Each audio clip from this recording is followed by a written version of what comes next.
Well, hello, everyone. Welcome. My name is Robin, and I am a staff member here at the Emerson History and Genealogy Center. And today we're going to spend a little time talking about our Irish ancestors. So, welcome to Free Websites for Irish Genealogy Research. This is a part of our Thrifty Thursdays series. We have a new program on the second Thursday of every month, January through April. March, of course, is for the Irish. And next month will be German, free websites for German research. So if you have those German ancestors, please make sure that you register for that program coming up next month. All right. I want to talk about another program we have coming up. If after watching this program, you really want to visit Ireland, which, you may feel that way after we get into these different records and things. We have a program coming up next week. Now, this is an in-person program. It is at the Clark Family Branch, and it is all about heritage travel. So learning about, what kind of information do you need to know beforehand? How much research do you want to do beforehand? What do you want to pack? How do you go about planning a heritage travel trip? So if that is something that interests you, again, go ahead and register for that one next week. Okay, a few housekeeping things before we get started. The first is if you could put your questions in the Q&A. We don't use the chat and we don't use the hand raise, but we do use the Q&A, and I'll answer those all at the end. We did email out a handout with links to all of the databases that we're going to be talking about today. So if you did not get that, please check your spam. Please, check your mailbox again. If you don't have it, go ahead and email us at genealogy@slcl.org, and we'll get another one of those out to you. In the program, though, we're going to be kind of navigating those databases, but the handout does have the links. So you might want to just go from there, click on the link and then start exploring those, the websites yourself. And then if there's anybody watching out there who is from our Genealogy University, which is a program that we do twice a year, people can apply to be in Genealogy University. You take any 4 of our classes and you can earn a MyHeritage DNA kit at the end of those 4 classes. It is done by a lottery system because we usually have more people apply than we have kits. If you want to, take any of our classes, though, they're all free. They're all available to everyone. There just isn't a DNA kit at the end if you're not in Genealogy University. But be looking for that again in the fall. Okay, our objectives for today. We want to discover several free websites that can be used for Irish genealogy research. And we want to learn a little bit about how to search them. So we're going to do, a search with each one, and we'll see some examples of what you can find on these databases and websites. We're going to actually take a look at all of these. So this is quite a list. I hope that your heads aren't spinning by the time we're finished.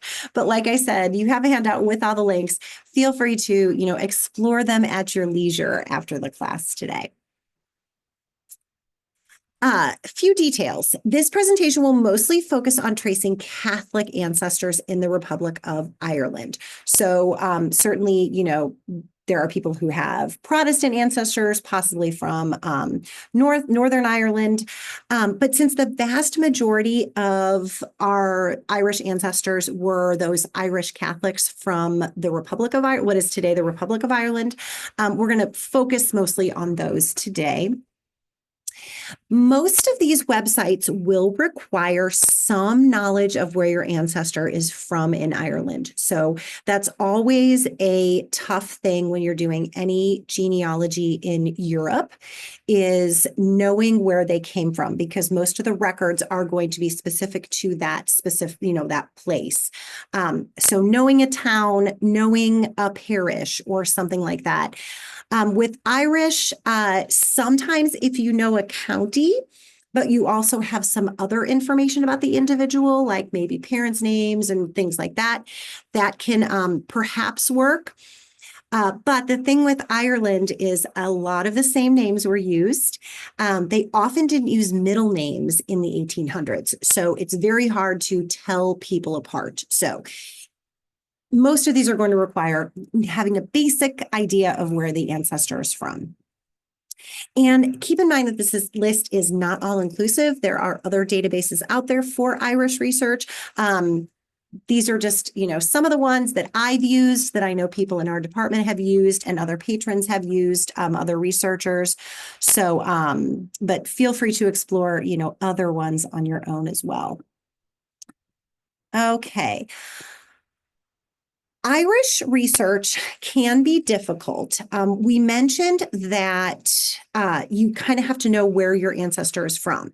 And the reason why it can be difficult is because many of our Irish ancestors came over to this country as immigrants a pretty long time ago. A lot of them came in the mid 1800s after the famine.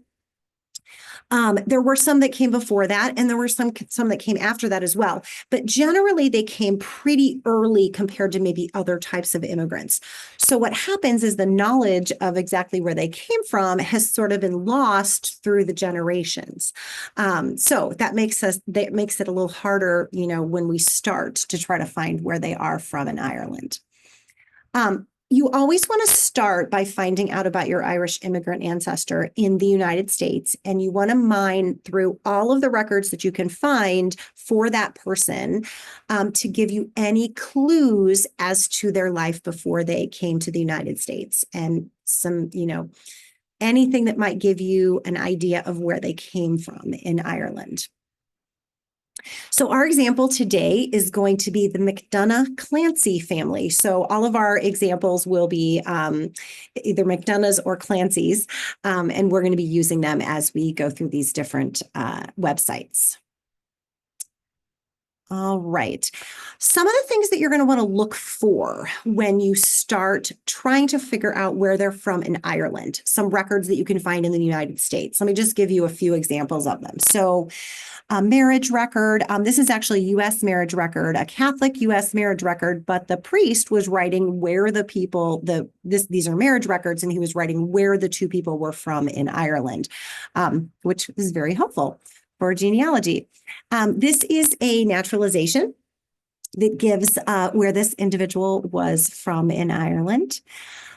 This is from a county history book. So there was a person who lived in this county, was probably a, long-standing, an upstanding citizen of this county, John Peters. And so they wrote about him in the county history, and they said that he was from Skibbereen, Ireland.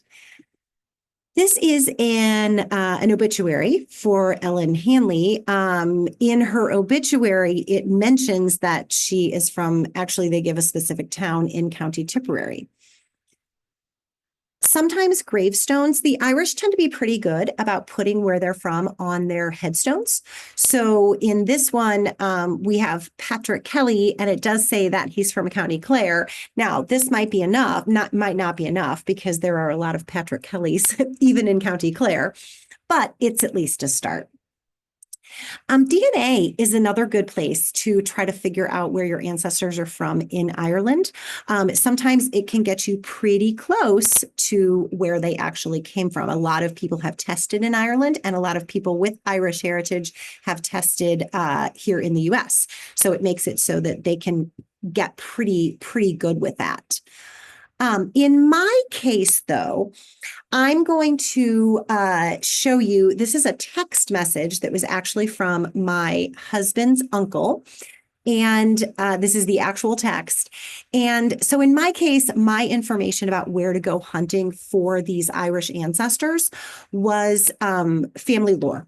So it was what he remembered when he was a kid. So this is not my actual family. This is actually my husband's family that I've done a lot of research on. So a few things I want to pull out of this text that once I received it, I really quick zeroed in on. So the first thing is he mentions his grandpa's name was William. He passed away at age 88 in 1955. So you could kind of do the math as to about how old he was. Another piece of information is that he's from somewhere known as Connemara. Now, that is not spelled how we would spell it, but basically that refers to the area in the west of Ireland. So that was another hint. Now we get actually even, we can drill down even further on the location, because we have that he was born in Glan and he married Mary Clancy, also from Galway. So we've got that information, which was fantastic. And now we also have another little tidbit that when he first got to the U.S., he stayed with Mike Malloy in New York. He was a cousin to Tom and Bee Malloy. So now we have another surname that we're kind of throwing into the mix. So we know that if we see Malloys maybe in a certain place in Ireland, as we're looking, that we might be on the right track. We've got all of this information that we're going to kind of throw into the pot. All right, so the first website that I want to talk about is Ancestry. And this is the only one in this list that is not one that's just readily available for free from your home computer. You would have to come into the library to use it. But you have to have a starting point with some of these people. And I think Ancestry is the best option for that, because it's the largest database of genealogy records that you can search by name. So it's going to give you a really good search. There are other general websites like familysearch.org that you can use as well, but we're going to use Ancestry for our example. So again, not free from home, but you can use it for free in the library. So we want to find out about William. So what we're going to use Ancestry for is we're going to find out some more information about him, and we're going to try to look for some clues about their place of origin. Now, in William's case, we already have some clues about that, but let's see if we can add to that by seeing what Ancestry gives us. So this is the Ancestry homepage. If you've watched any other videos that I have done that have mentioned Ancestry, I always like to start with the search tab, and I like to search for a census. That is the backbone of genealogy research in the US. Everybody should be on one, and oftentimes that can lead you to other things. So I'm going to do search and I'm going to do census, and I am going to look for him. So I'm going to do William McDonough. The math on his birth date is all over the place. He never actually aged 10 years between each census. He doesn't have the right date on most things of when he was born, but I do know that he was born in 1866, so we're just going to use that for our example. And then I have that he lived in St. Louis, and those are the only boxes that I'm going to fill in, and we're going to see what I get. So here I have several results for William McDonough. I'm going to take a look at this 1900 down here, because I think that was the one right after he came here. So we're going to click on that. And here we have some information about him. It's confirming that he was born in Ireland. It gives his birth date as April of 1869. Yeah, so again, the birth dates are all over the place. But luckily with Ancestry, it will give you close matches. You can tick the box that says 2 years on either side, 5 years on either side, 10 years on either side, and sometimes that's helpful, but it will generally give you close ones anyway. If we want to look at the actual census, we're going to click there. Here he is with his family. If we blow this up here, we have William McDonough. Again, 1869, he was 31. We see he was born in Ireland. Parents were born in Ireland. It does say that he came here in 1890. And we also see Mary, his wife, which also fits with the family lore that we have. She came actually at a different time, it looks like, though. So that's interesting. So that perhaps leads us to believe that they didn't marry in Ireland. Perhaps maybe they married here. She actually came here before him.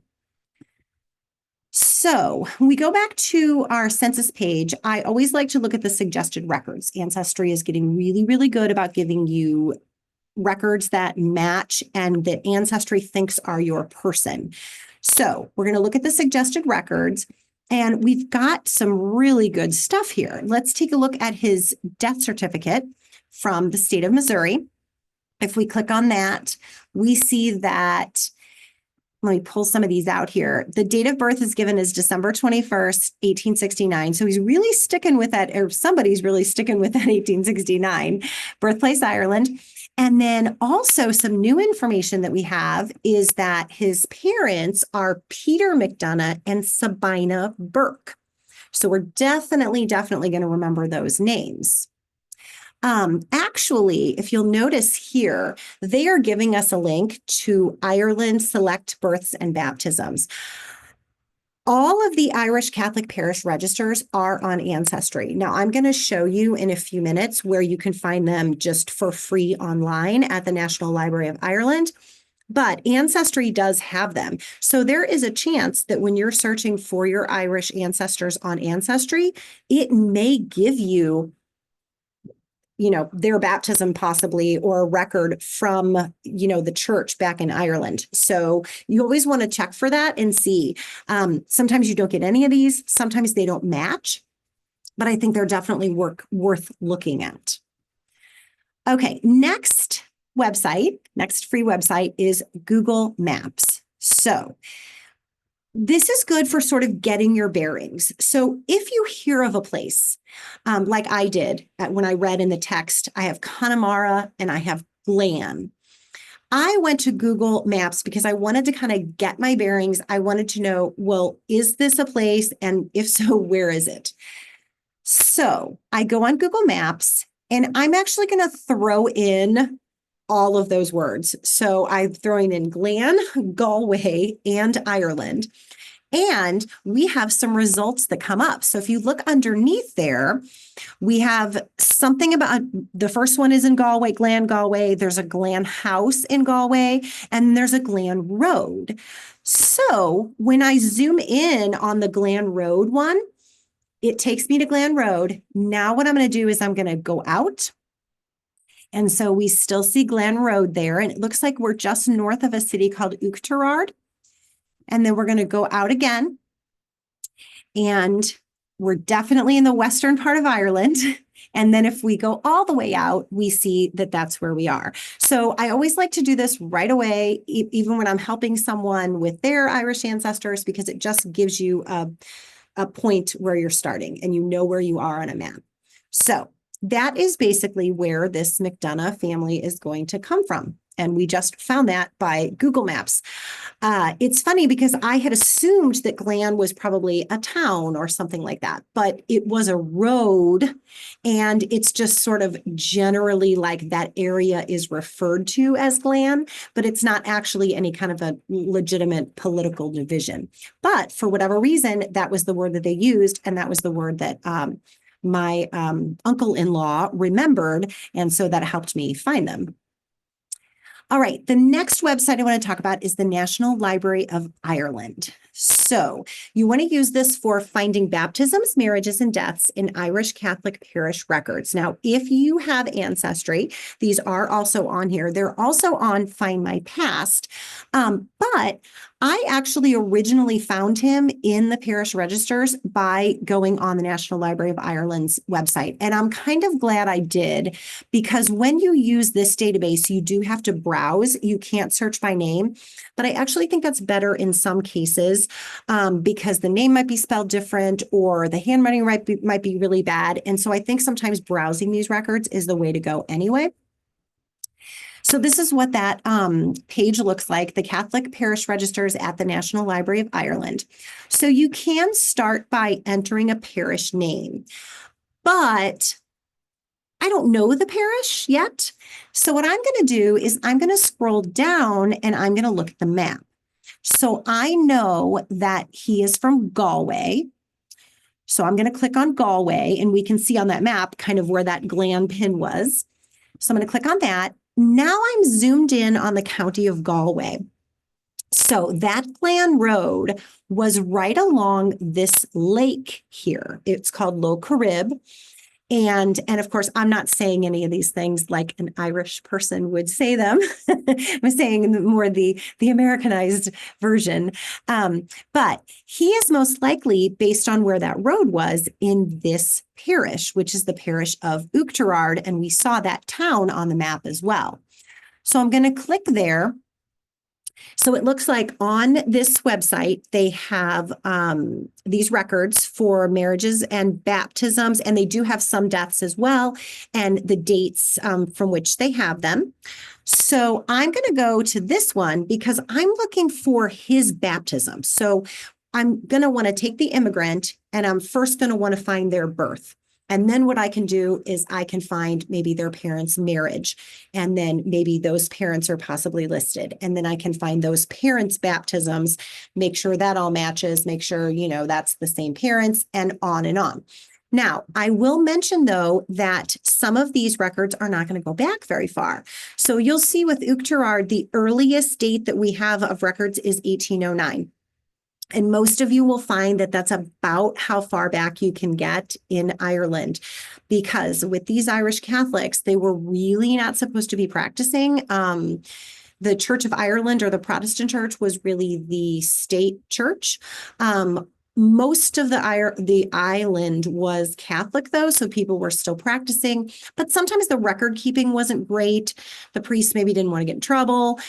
So you have, spotty records, and they only go back so far. And before this, when we go back into the 1700s, there were actually laws against being Catholic. So you really don't find too many records. I think the very earliest Catholic record that you find in Ireland, I think, is the very late 1600s, and most of them, and I think that was in Wexford, and most of them, you see them starting around the early 1800s, because a lot of those laws against the Catholics were relaxed at that time. So just something to consider when you're tracing those ancestors. So we're going to click here. And here we have the parish register. Now, what's nice about this is you can't search it by name, but you can put in what you're looking for, and it'll try to get you as close to that as possible in the list of images. So I put baptisms, I put 1866. Actually, if I didn't know the 1866, and I would have been doing this based off of what I learned in Ancestry, I would have done 1869, right? So remember, when you're doing this, they didn't always know exactly what year they were born, or for whatever reason, they didn't tell it correctly to the enumerator. So whenever you're doing this, always check a few years on either side. Just make it a habit of always doing that. Okay, so we're going to get as close to those as possible. So here we have this page, and it's kind of hard to read, but let's blow it up. Here he is right here. So he was actually baptized on January 1st, which means that the birth date of December is probably correct, in 1867. So he's born December of 1866, and he is William of Peter McDonough and Sabina Burke. So this fits with what was on his death certificate. So we definitely know this is him, and we have the right family. Now, I want to point out this word right here. So this priest was writing where these people were actually from. So they were all in this parish, but he's writing down their townland. Now, a townland is a very, very small municipal designation in Ireland. It's like the smallest. And he's telling us that he is from Gorderwulla. Now, it's actually spelled Gortharula in here, but with other research, it can be spelled different ways. And now it's kind of more known as Gorderwulla, which we'll see on some more records later. So that is a great clue. So I'm glad that I went to the Catholic records first. So irishgenealogy.ie is another one. So this is for finding births, marriages, and deaths in Irish civil records. Now, here's some information about civil records. So I tend to go for the church records first, because those are going to cover kind of a wider span, because the civil records only started in 1864. So you need to have an Irish ancestor who was born 1864 or later, which means if you have those Irish ancestors who came during the famine, late 40s, early 50s, you're not going to be able to take advantage of this. But if you have any that came over later, you might try to find their birth in the civil records along with the church records. So in this case, we're actually going to look for his wife because it turns out she is, in fact, from the same place that he is from. But they did get married here in St. Louis. Her brothers, just a little backstory, her brothers actually came here first. They were police officers in the city of St. Louis. She came, William came a few years later. So, they were definitely, writing back home saying, hey, come, there are opportunities here, that sort of thing. So she ended up actually coming first with her brothers. So, but let's see if we can find her birth in the civil records. So she's Mary Clancy. I'm putting in a range for her because I don't really know exactly when she was born. I'm just kind of showing that as an example of how you can do that. So I'm putting 1865 to 1868, assuming she's about the same age as William is. And I'm putting Uachtarard because I know that that's at least a term that is associated with this family. We know that's the Catholic parish at least. So I'm putting that in. Also, with this website, this is, I believe, run by the Irish government somehow, and you have to fill this out before it'll give you the record, where you just have to put in your name and just say you are making an application to search the indexes, and that's it. So you do have to do that, but just don't let that scare you. I've done it a million times, and then it'll take you to the results. So this is birth of Maria Clancy. So luckily this picks up variations in 1866, and it is in Uachtarard. So we can click on this. Then we can click on view record image. And now we have the civil record, and here she is right here. So let's blow this up. So this is Maria, female, daughter of Patrick Clancy and Catherine Clancy, formerly Sullivan. So we have now her mother's maiden name. And we have another place here. So if we look, he is from a place called Fairhavon. Now it looks more like Fairhaven there, but when you see it on modern maps, it's Fairhavon. So we have that. So now we have a place for both of them, which is great because those townlands, this is going to be a townland, are very, very small. So we can tell almost exactly where they were living. And we have her parents' names and her mother's maiden name. All right. Another website is called Irish Townlands. So if we go to that, we're going to use this for determining if a townland or other division exists and how to spell it. So what you might do when you have those two words, that Gorderwulla and the Fairhavon, you can go on, say, Irish Townlands and look and see, okay, wait, are those like real things? So you'll see you have counties. So you click on the correct county, Galway. You see the baronies, and we'll talk a little bit about these designations a little bit more. Baronies, civil parishes, they have electoral divisions, they have Catholic parishes. And usually if you can just latch on to like any one of those, you're doing pretty well because you can figure out what the other ones are. And then they have townlands, and you'll see how many. There are over 4,000 townlands in County Galway. So that's how small they are. So if we go down, we see right here, Gorderwulla. And then we also see, and then we click on it and we can see the map. So there it is right there. So again, it's up next to that lake. And then we also have Fairhavon, which is right there. And we click on that, and there it is right there. So interestingly enough, these two townlands are right next to each other. So again, they most likely knew each other in Ireland. Their families knew each other, but they did come over separately to St. Louis. Okay, Ask About Ireland is another website that is great for finding out exactly where they were from. So we got pretty close on that map, but believe it or not, we can actually sometimes get a little bit even closer. So there's something called Griffith's valuation. And if you go on the Ask About Ireland webpage and you click on Griffith's valuation down there at the bottom, it will take you to this page. And if you read here, it says Griffith's valuation is the primary valuation was the first full-scale valuation of property in Ireland.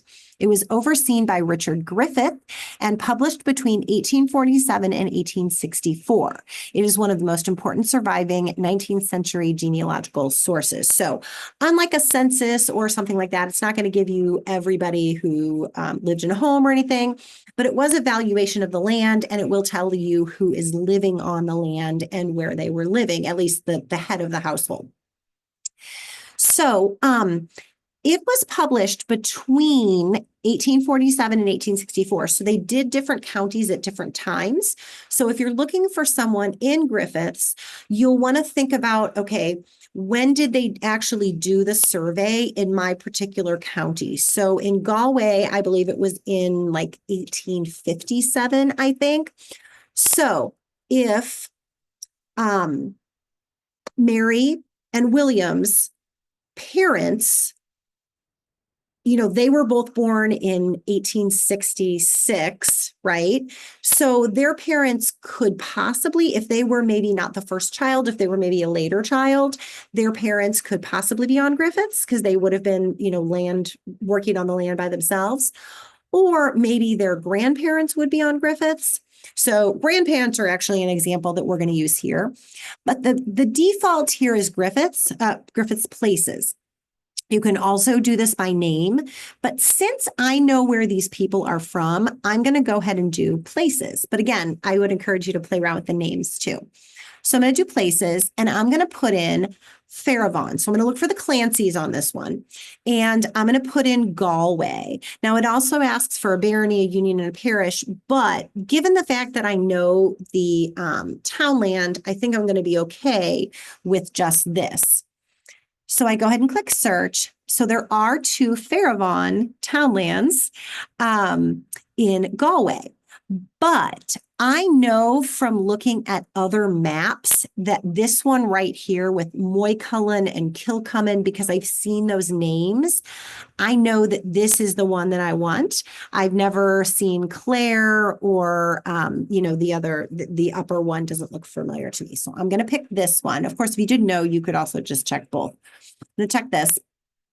And now I see everyone who was living in Fairhavon in the late 1850s. So I see that there is a Clancy there, and it is a Matthew Clancy. It's a Matthias Clancy. It is not probably her father, but I think this is probably her grandfather. So if I wanted to know where her grandfather was living, I could click here where it says map views. So I'm going to click there, and it's going to show me, oops, sorry about that. Actually, first I'm going to click on, let me go back for a second. First, I want to click on the page. So I have that arrow wrong. First, I want to click on the page view. So the page view is going to show me a list of everyone who is living in each townland. So here's Fairhavon down here. If I blow it up, I see there's Matthias Clancy. And if I look over to the far left, it says number 2, A and B. And it says that he owned a house, an office, and land. And that column just before that one is William D. Griffith. So that was actually the owner of this property. None of these people owned this. They were all tenants on these larger, mostly probably English, Protestant landowners who received this land. They were often absentee landlords. Some of them lived in Ireland, some of them lived in England, but owned this land in Ireland. But that's actually who owned the land. But we do know that he had a house and an office, and he had land that he farmed, and it was at number 2, A and B.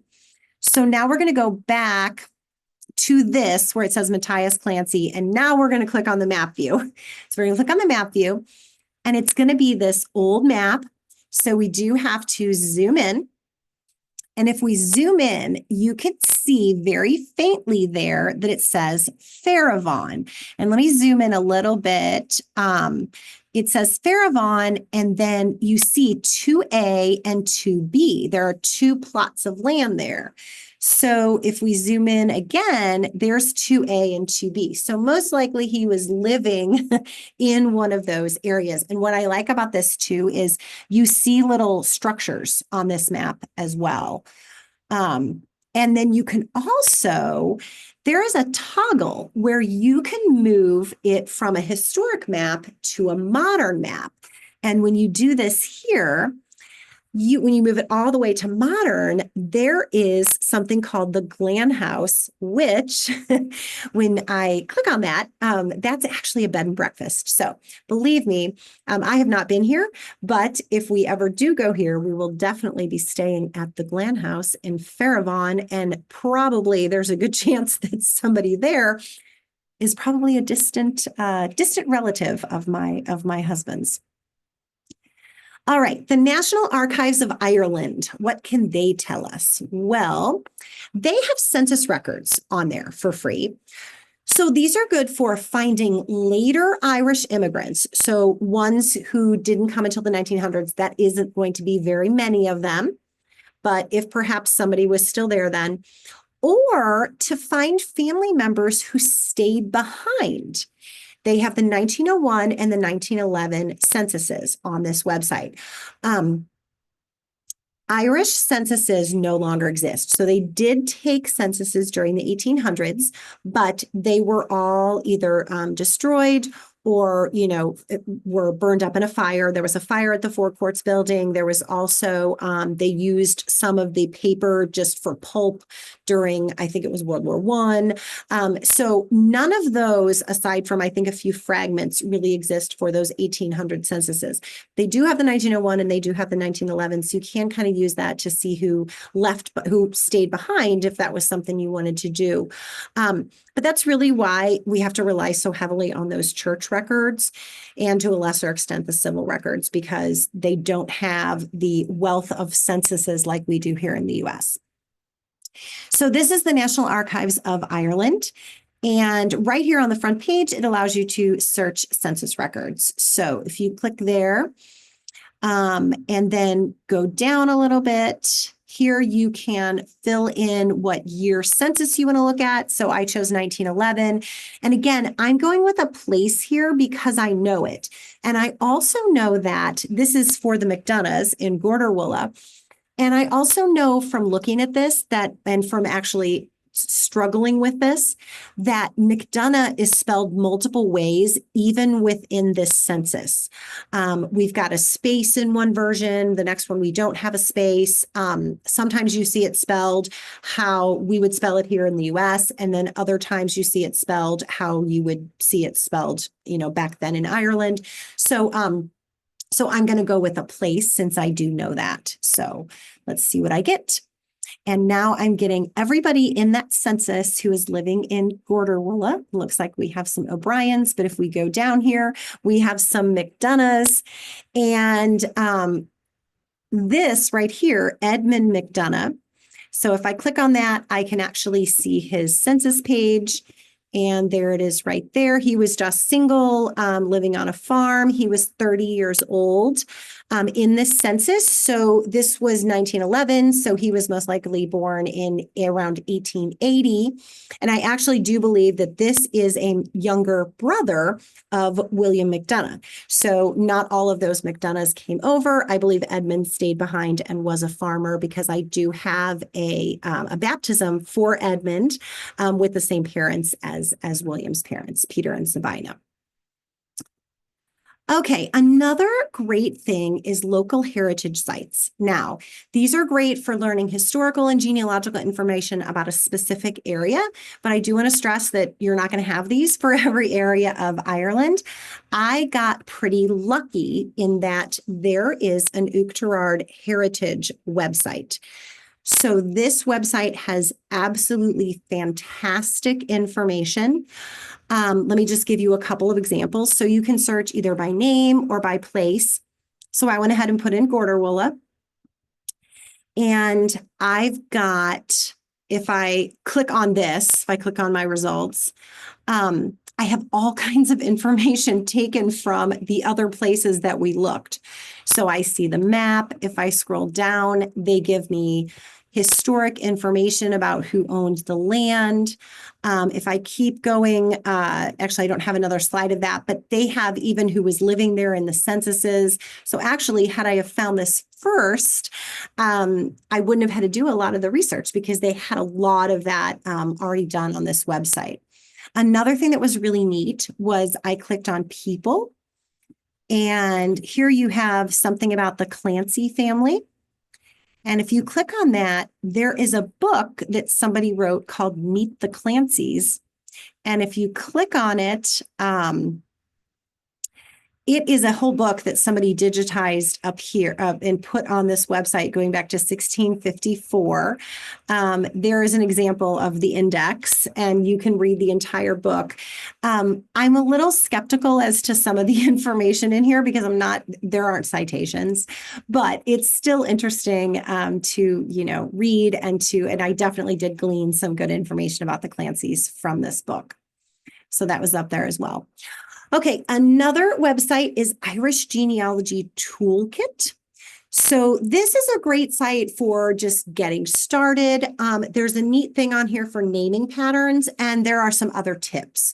So just to show you a couple of things, if you go to genealogy here and you click on Get Started, they just have kind of a rough, how to research your Irish roots, where to start. You can find a lot of this too on like YouTube or just Googling, how to do Irish genealogy.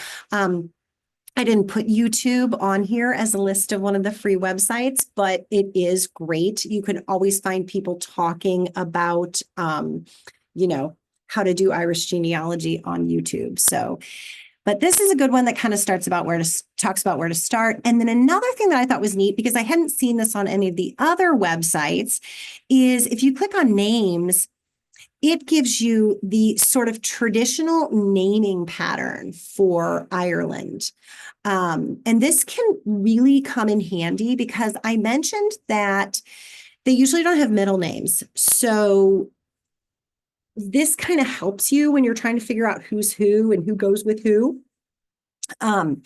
If, they were likely to name the first son after the grandfather, that can, play into that, and that can kind of help you figure that out.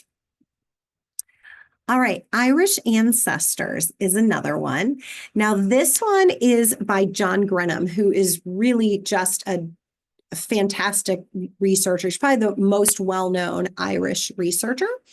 But this is good for viewing surname distributions in Ireland and other geographic information. So let's say you really had no clue, like you didn't have the family lore, you weren't able to glean anything from US records of where your person is from in Ireland. What you can do is you can search the surname on Irish Ancestors. So I'm going to put in McDonough, William for William. And it's going to give me a map of where McDonough is found in Ireland. So this is kind of like if you have German ancestors, it's kind of like the GeoGen but for Ireland. So we definitely see a concentration around Galway for McDonough, which makes sense. Also, we can scroll down and it will tell us how many hits we had in Griffith's valuation per county. So we can definitely see from this that if we didn't know any information, but we were just going to start in a county, we would definitely want to start in Galway because it has far more than any of the other counties. And I will say one more thing about family lore. In my case, it really helped me to find these people, but it isn't always right. I remember when I first met, I think, some of the people in my husband's family, they had not done genealogy. So everybody had, different things that they thought they remembered. And I'm pretty sure that someone said that they thought that the McDonoughs were from Cork. And they definitely were not. And looking at this, it would have been highly unlikely as well. So, All right, so now if I want to try to do another search and I want to search for Clancy, now you see Clancy's a little bit harder. We definitely have more of a, it's fanning out all over Ireland. So it'd be a little harder to do. And I also want to point out that this particular website, this is a paid website, but it is free to do a lot on, including these surname searches, but you can only do, I think it's like 3 of these searches every 24 hours. So if you do a search and then you do another search, on the third search, it'll say you have 0 searches left. So you'll have to wait until the next day to do some more. All right, another thing that I like about this is if you click on places, since I knew Gorderwilla was their townland, I'm going to put in Gorderwilla and Galway, and then it's going to give me the different, the other places, like the civil parish that it's in, the poor law union that it's in, the registrar's district, the barony. So now you see that Moycullen again, Uachtarard, Kilcummin. So all of those are associated with this place where they're from. They're just different designations. The Catholic parish is Uachtarard. Of course, the county is Galway. The civil parish is Kilcummin. The poor law union is Uachtarard. The barony is Moycullen. So those are used for different things. But I would say when you're doing the Irish genealogy, if you're looking at church records, then you really only need to concentrate on the parish, on the Catholic parish. And then sometimes you do need to know these other ones, depending on like what type of, search you're doing, because they may ask for them. Ireland XO is going to save you if you found what I just said a little bit confusing. I just actually found this website, and this is good for understanding land divisions in Ireland. So if all that the land is confusing, this website has a section on it that is titled Irish Land Divisions Made Easy. So you can read, if you scroll down, it talks about everything from the provinces, because there are 4 of those, down to the 32 counties. Then it talks about what are the parishes, what are the civil parishes, what are the church parishes, all of that. So if some of that was confusing, this would be a great one for you to read through. Okay, that was a lot of information in one sitting. So again, you have the handout. Click on those, explore them.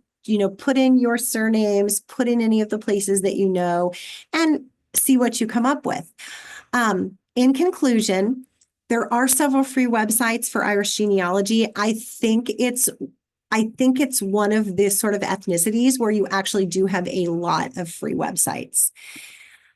Take your time, play around with these, learn how to use them. You may not get results the first time. And good luck finding your Irish ancestors. And what I'd love to do now for the next 10 minutes or so is see if we have any questions. So I'm going to go ahead and open up the Q&A.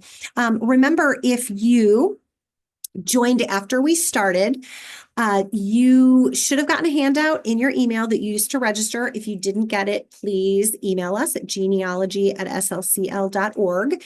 And hopefully after watching this, you have decided that you might want to travel to Ireland, which again, we have a heritage travel program coming up next week. So check that out on our website. You can register for it there. And then I did mention, if you are in Genealogy University and you're watching this, please go ahead and put your name in the Q&A as well. And let's see if we have any questions. Okay, so I have a question specifically about names. Can you explain the difference between MAC and MC? I've heard different ancestors. She says MAC is more Scottish. Yes, that is true. MC is typically Irish. I will tell you, though, that these things kind of fade in and out. Really early Ireland, like you don't see that. MC or like Mac is typically kind of like son of. And then as we have the English ruling Ireland, a lot of people who had Macs or Mix or O's or things like that, dropped those so that the names sounded more English and less Irish. So names are very interesting, and I almost think we could probably do a whole series on them. And for this particular presentation too, I do want to stress again that a lot of times you don't have middle names, and mostly people had the same names. So there were only so many surnames, and there were only so many first names because people usually used saints' names. I saw a statistic one time that said in the mid 1800s, like 2 out of every 3 girls were named Mary. So, that you can't, it's really hard to tell the different Mary Ryans apart, or the Patrick Kellys or whatever. So that can get pretty difficult. So I've got some people who are in Genealogy University. Thank you guys for letting me know. Do you have any tips on finding ancestors in the 1700s? Okay, so, and this is Protestant, so 1700 Protestants. So totally different ball game on that. There is a great database, and I can't think of what it's called right now, but if you want to email us, the person who's asking about the 1700s Protestant records, if you want to email us, we can send you a link to it. There's a great list out there which talks about, it's a PDF. I just can't remember whose website it's on, but it gives information about every area of like Northern Ireland, and then other places too. What records exist for those for the Church of Ireland and some of them go back into the 1700s. So yes, with the Protestants, definitely that was the favored religion. And I do have a great list of what's available and where to find them. So if you want to email us, I can try to send you the link to that. Do you know of any websites showing those who served in the military in Ireland? Yes. I know Ancestry, and I know that's not a free one, but I believe that I have seen on the list in the catalog, on the list of like new, probably within the last few years, new items that have been added to Ancestry. And I believe there are data sets in Ancestry that deal with military records in Ireland or lists of soldiers in Ireland. So I would check there for the person that asked about the military in Ireland. So, okay, so I think that's all of the questions. I really appreciate all of you tuning in. I hope this helps you. I hope that you're able to find some of those ancestors. If you have any more questions or just, other genealogy related questions, you can contact us. We are located on South Lindbergh Boulevard. We have our number there. Email is a great way to get in touch with us. So if you have any additional questions, email is always great. We can send you links and things that way. So, and somebody wants me to say the email again. It's on the screen. It is genealogy@slcl.org. And somebody said, thank you. And you are so welcome. We are all about just, teaching people how to do this as a hobby. And it's always fun when you make these new discoveries in a new country. So, so hopefully you can find some of those after today. So thank you so much. And we will see you for the next one. Bye-bye.